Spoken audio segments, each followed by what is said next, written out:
তো আজ বিহু। বিহু তো আমাদের নয়, আসামিসদের। যেহেতু আমরা আসামে থাকি, তো আসামের জাতীয় উৎসব হলো বিহু, তাই আমরাও পালন করি ছোট থেকে।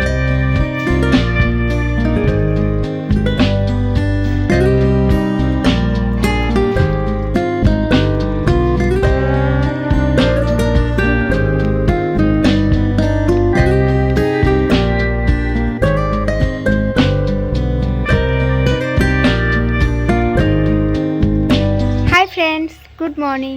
এখন বাজে 11টা। তো আমার ব্লগটা এখন থেকে শুরু করলাম। তো আজ রোদ্রটা সকাল থেকে ভালোই উঠেছে, তাই রৌদ্র তাপটা অনেক দেখছো না। তো এখানে বসেছি কাপড় জামাগুলো মেলে দিয়ে। আমি ভাবলাম যে ব্লগটা স্টার্ট করে দিই। তো আজ বিহু। বিহু তো আমাদের নয়, আসামিসদের। যেহেতু আমরা আসামে থাকি, তো আসামের জাতীয় উৎসব হলো বিহু, তাই আমরাও পালন করি ছোট থেকেই। আমরাও বিহু পালন করি, কিন্তু আমাদের তো সংক্রান্তি সূর্যকে পিঠা দেওয়া, সূর্য পূজা করা, তারপর পিঠে বানানো, এসব আমাদের। তো আমরা যেহেতু সংক্রান্তির আগের দিনও বিহু পালন করি, তো বিহুর দিন আমাদের কি হয়, ভেলাঘর বানিয়ে ওখানে ঘরের ভিতরে রাতে পার্টি হয়। মাছ মাংস যে পারে, যেরকম পারে রান্নাবাড়া করে ভেলাঘরে বসে আগুন তাপিয়ে খাওয়া দাওয়া করে পার্টি করে। তো আর হলো যে মাঝখানে মানে ঘরটা বানায়, ভেলাঘর বলতে গেলে ঘরটা বানায় হলো খের, বাঁশ, ওই যে কলা পাতা, শুকনো পাতাগুলো দেখছো, এগুলো দিয়ে ঘরটা বানায়। তো ছোটোবেলাতে আমরাও বানাতাম খের এনে, এগুলো পাতা জমিয়ে। কিন্তু এখন আর বানাই না, কিন্তু আশেপাশে অনেকগুলো বানিয়েছে। নামঘরে বানিয়েছে, নামঘরে যে ভেলাঘরটা বানিয়েছে, আজ রাতে ওখানে পার্টি করবে। তো কাল সংক্রান্তির দিন বিকেলবেলা ওটাতে আগুন লাগাবে, নাম কীর্তন করবে, প্রসাদ দিবে। তো ছোটোবেলাতে যেতাম, এখন আর যাই না কোনো জায়গাতেই। আর ভেলাঘরও যে বানিয়েছি ভেবেছিলাম যে তোমাদেরকে দেখাবো, কিন্তু আমি তো আর যাই না। সকালবেলা গিয়েছিলাম মানে গ্যাস রাখার জন্য রাস্তায়, তখন দেখি ভেলাঘরগুলো বানিয়েছে। তো দূর থেকে দেখেছি, তো আর ভিডিও করিনি তখন। তো ভাইকে বলেছি, তুই যদি রাস্তার দিকে যাস, ভেলাঘরে ভিডিও করে আনবি, তোমাদের সাথে আমি শেয়ার করতে পারবো। তো যাই হোক, যেহেতু আসামে থাকি, তো আমরাও বিহু পালন করি। মাছ মাংস পার্টি এগুলো আমাদের চলে, ভেলাঘর না বানালেও এগুলো চলে ঘরে। তো ভাই মাংস এনেছে, তো এখন রান্না বান্না করবো। আজ ভাবছি যে 1 জানুয়ারিতে তো বিরিয়ানি করেছিলাম, আজ মানে 1 জানুয়ারিতে নয়, 31 বিরিয়ানি করেছিলাম। তো আজ ভাবছি যে পোলাও বানাবো আর মাংস বানাবো। তো ওগুলো রেসিপি তোমাদের সাথে শেয়ার করব। আরও কি কি শেয়ার করতে পারি দেখতে থাকো রাত পর্যন্ত, কি কি পার্টি হয় আমাদের, তো তোমাদের সাথে শেয়ার করে যাব। দেখতে থাকো, স্কিপ করো না। যাই এখন গিয়ে রান্না বসায় গিয়ে।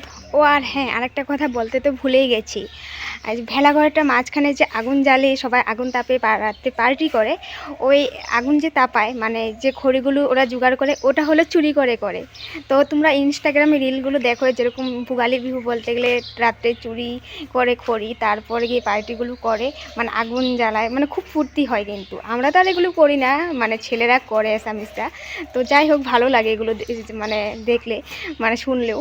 তো আমরা ছোট থেকে এগুলো দেখে এসেছি, করে এসেছি, কিন্তু চুরি এগুলো করি নেই। ছেলেরা করেছে ঠিকই, কিন্তু আমাদের এখানে সবাই এগুলো করে, মানে ছেলেরা। তো আগে তো অনেক করতো, এখন তো কমই। তো এখন সবাই ব্যস্ত, এখন আর আগের মতো করে না কেউ।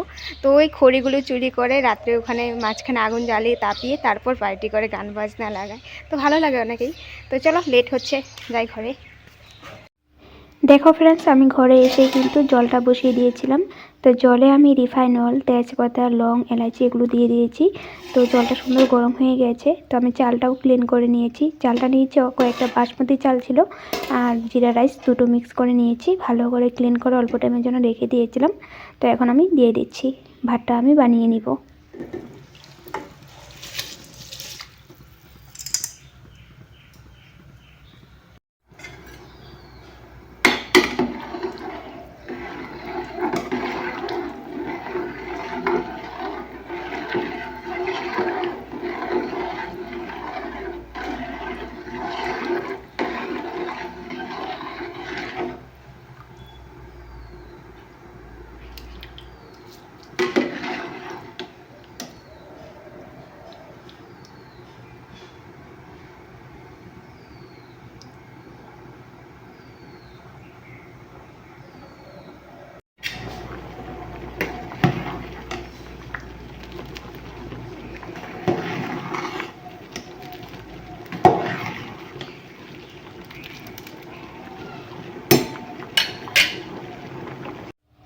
ভাতটা বসিয়ে দিয়েই আমি কিন্তু থালার জিনিসগুলো রেডি করে নিয়েছি।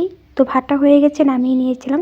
দেখো থালাতে আমি বাদাম, তেজপাতা, পেঁয়াজ, কাঁচা লঙ্কা, কড়াইশুঁটি, গাজর আলু সব রেডি করে টুকরো টুকরো করে নিয়েছি, এক সাইজের কেটেছি। তো এখন আমি পোলাওটা করব, কিভাবে করছি শর্টকাটভাবে, তোমরাও খুব সহজে করতে পারবে, দেখে নাও।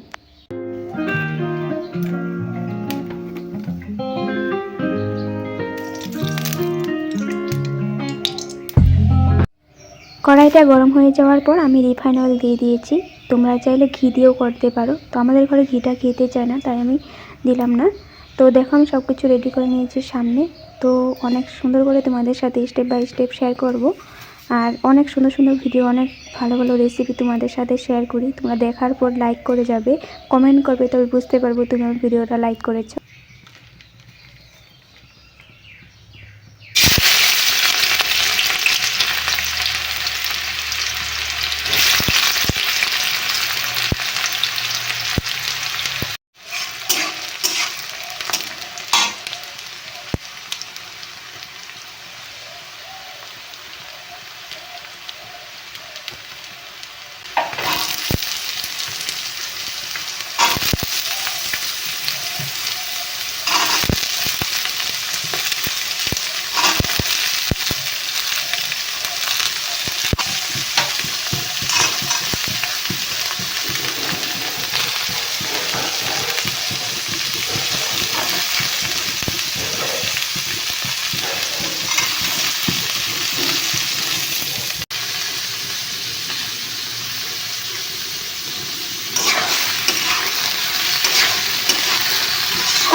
দেখো বন্ধুরা, পোলাও বানানো আমার কমপ্লিট। তো পোলাওটা আমি কড়াই থেকে ডেক্সিতে নামিয়ে রেখে দিলাম। কড়াইটা খালি করে নিয়েছি, কারণ ওই কড়াইটাতে আমি চিকেন বানাবো। পোলাও থেকে কিন্তু অনেক সুন্দর একটা গন্ধ বেরিয়েছে। খুব সহজে পোলাও রেসিপি তোমাদের সাথে শেয়ার করলাম, তোমরাও খুব সহজে ঘরে বানাতে পারবে। তো এখন আমি বানাবো চিকেন। তো চিকেনের জন্য দেখো আমি মশলাটা রেডি করে নিয়েছি। মশলাটা আছে জিরার গুঁড়ো, রসুন, পেঁয়াজ, আদা কুচি, তারপর লঙ্কা, কাঁচা লঙ্কা, তো লঙ্কার গুঁড়ো, তারপর জিরার গুঁড়ো সব কিছু দিয়ে রেখেছি। আর দুভাগে চিকেন এনেছি ওই দেখো, তো একসাথেই বানাবো। তো আলুটা আমি একটু বড় সাইজেরই টুকরা করেছি। আলুটা প্রথমে ভাজা করে নিব, আর আমি কিন্তু ম্যারিনেট করে নিব চিকেনটা। প্রথমে মশলাটা করে নিই। তো গোটা রসুন আর টমেটো রেখেছি, সব কিছু দিয়ে ম্যারিনেট করব, সরষের তেল, নুন, হলুদ সব কিছু দিয়ে। তো স্টেপ বাই স্টেপ তোমাদেরকে দেখিয়ে যাচ্ছি, দেখতে থাকো, স্কিপ করো না। আর হ্যাঁ, চ্যানেলে যদি এসেছে চ্যানেলটা সাবস্ক্রাইব করে নাও, বেল আইকনটা ক্লিক করে নাও। যখনই নতুন নতুন ভিডিও আপলোড করব তোমাদের কাছে নোটিফিকেশন চলে যাবে।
আমি যখন চিকেন ম্যারিনেট করছিলাম তখন আলু ভাজাটা কিন্তু বসিয়ে দিয়েছিলাম। তো এখন হয়ে গেছে। তো এখন চিকেনটা বানাবো, তোমাদের সাথে স্টেপ বাই স্টেপ দেখিয়ে যাব, দেখতে থাকো।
আমি যখন চিকেন ম্যারিনেট করেছিলাম, মশলাপাতিগুলো সব কিছু দিয়েছি, তখন কিন্তু আমি ধনিয়ার গুঁড়োটা দিইনি, তাই এখন দিয়ে দিলাম। আর একটু সামান্য পরিমাণে চিনি দিয়ে দিব, এই দেখো। তো ভালো করে নাড়াচাড়া করে তারপর ঢেকে দেব।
চিকেন কষাটা হয়ে যাওয়ার পর সবাই পোলাও, চিকেন, তারপর স্যালাড এসব নিয়ে খেয়ে নিয়েছিলাম।